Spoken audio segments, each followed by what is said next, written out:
Making homemade yogurt is one of the easiest, tastiest, and fun things you can do in the kitchen. I know. It seems like kind of a strange thing if you aren't familiar with how yogurt is made, but believe me, anyone can do it. I enjoy cooking quite a bit, but I enjoy science even more. Yogurt making combines both these passions and yields a delicious and beneficial treat.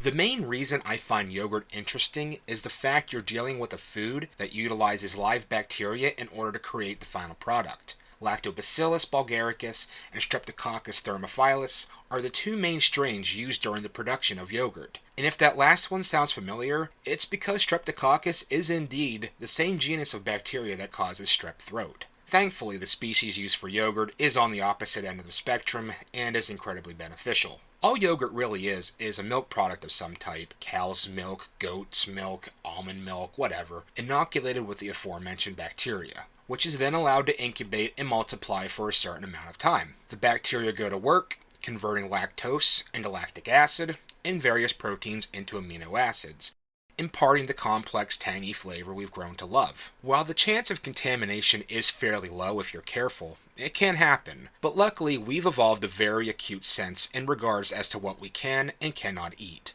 In other words, your nose and taste buds will tell you if your yogurt didn't turn out the way you wanted it to.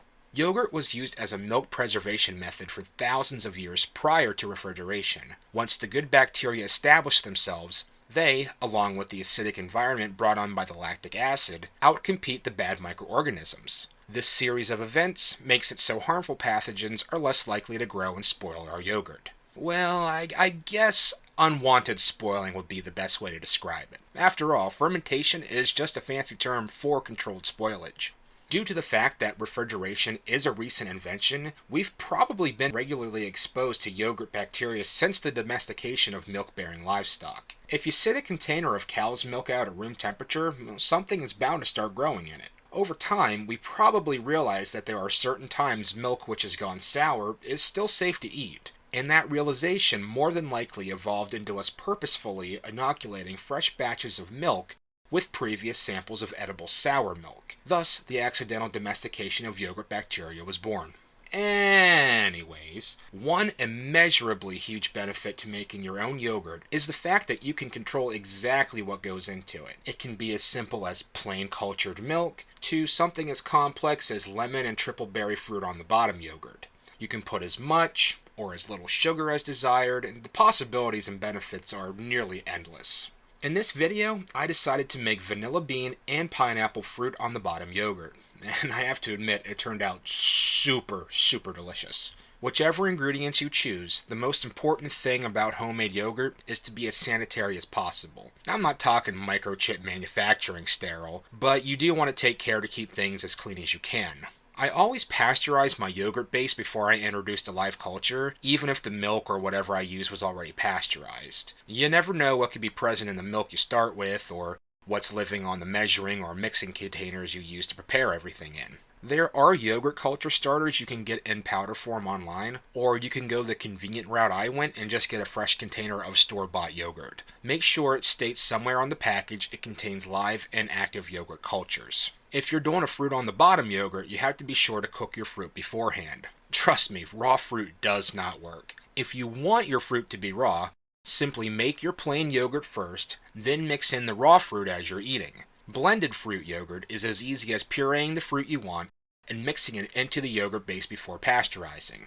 When heating up your yogurt base for pasteurization, you only need to bring the temperature up to about 161 degrees Fahrenheit or 72 degrees Celsius for a minute or so. Boiling is not recommended because it may affect the taste, texture, and quality of your end product. I'm using an incubator specifically made for culturing yogurt, but it's not entirely necessary to get one. Most instant pots have a yogurt setting, and I've even used the top of my refrigerator as a makeshift incubator spot. I've also had someone tell me they use their oven with just the oven light on as a heat source, which is an awesome idea I still need to try out. I usually incubate my yogurt for around 12 hours because I like things to be a little tangy, but you can just go with 8 hours if you'd like. As the lactic acid is produced, the pH of the yogurt base lowers, causing some of the milk proteins to coagulate. giving our yogurt a thicker texture than our starting milk mixture. I think full fat milk makes the best yogurt, but you can use anything from half and half down to skim. The choice is yours.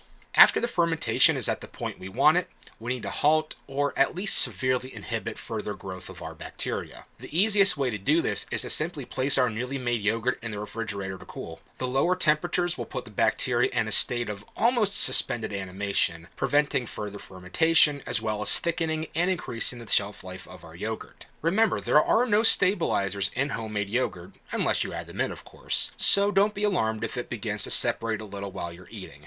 Just stir everything back together. You can mix in anything you want: granola, fruit, chocolate chips, cookies, whatever. Once again, the possibilities are endless. So in conclusion, I cannot recommend making your own yogurt enough. It's something you need to try at least once, in my opinion.